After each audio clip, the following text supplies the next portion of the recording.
The damp field was covered in stalls, candy floss, coconut shies, shooting ranges. Crowds of teenagers, jostled by the dodgems. At the far end, a rickety church spire surveyed the merriment, purplish and chipped, like the accusing finger of some old rheumatic Puritan. Cecil trod nervously around the perimeter, sampling the sweet stalls, and clasping his change from the £5 notes his mum had given him tightly in his pocket. He watched the older kids in their swaggering gangs, stared at the girls, hovered in front of the rides. Laughing faces whirled by on steel horses, metal manes glinting in the sun. Cecil strained his eyes towards the far end of the field, and made out the familiar forms of several lads in well-recognised jackets, stamping from one stall to the next. He averted his eyes, stuffed his hands in his pockets, and wandered away towards the gates. Among the tractor fumes and burger stalls, the pikes went weaving through the crowds. Some kids they pushed past, others they would stop and banter with, sizing up whether they were easy prey or to be respected. Barry and Gary stole sweets and cans, slipping them from under the eyes of stallholders. For more adventurous swag, such as the candy floss they whipped from two young boys, they would square up to the quarry and order them to hand over the goods. Dave, to whom most of these spoils were routinely handed over, collected their ill-gotten gains until his pockets bulged with chocolate bars and Dr. Pepper. "What shall we do now?" Dave gruffly rumbled as they wobbled off the dodgems after crashing about for half an hour, less as a question and more as an instruction to his underlings to summon some new activity to keep the leader entertained. "Don't know," mumbled Gary, forlornly, gawping at some girls. "Let's go have a burger," suggested Barry, eyeing the sizzling fare of a nearby stall, whose owner was flipping greasy-looking slabs of meat upon a barbecue. "And you scoffed enough," Dave taunted, giving him a slap across the belly. Come on. We're finished here now, lads. I'm bored." And the three began traipsing over the grass towards the road.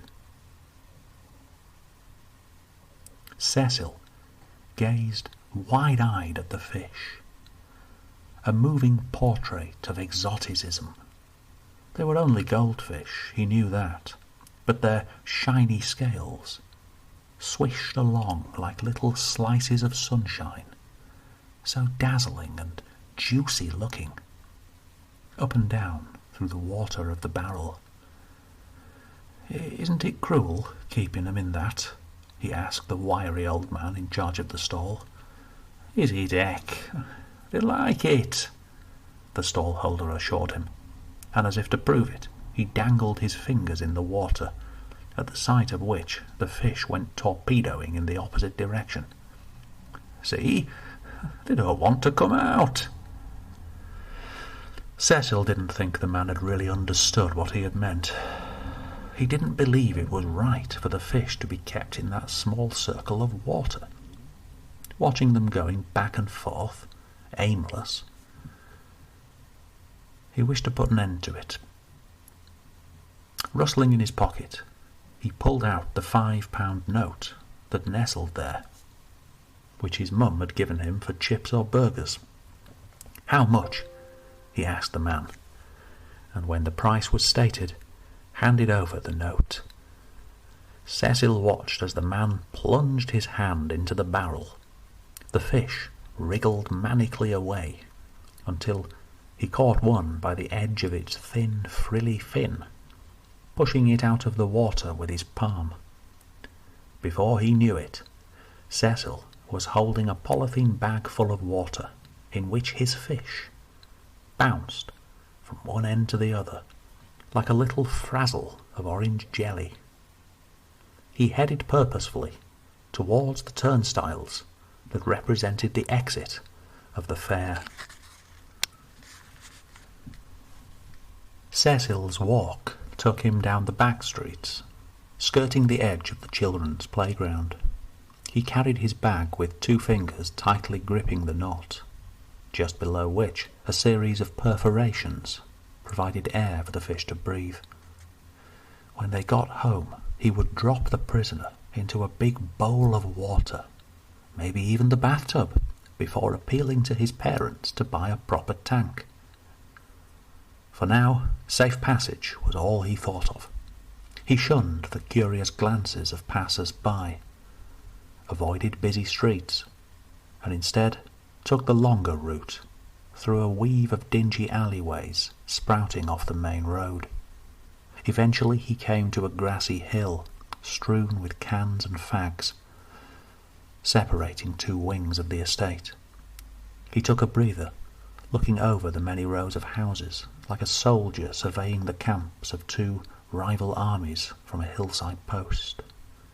But far from feeling safe up there, he felt his position was exposed, so decided to descend. "All right, Cess," the familiar voice jabbed into his ears, as Cecil turned to see Dave coming up the hill. His 2 bodyguards flanked him, goofy grins apiece. Cecil felt nausea welling in the pit of his stomach. I said, "All right, Cess."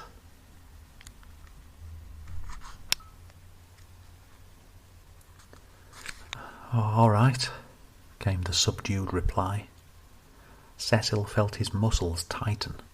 He would have liked to have been anywhere but there, on the scrubby hill, path blocked by the belligerent trio, who sank their gazes into him like a pack of slavering dogs.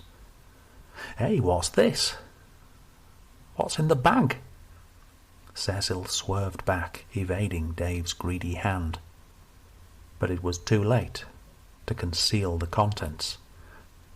"Hey, lads, look! He's got a fish."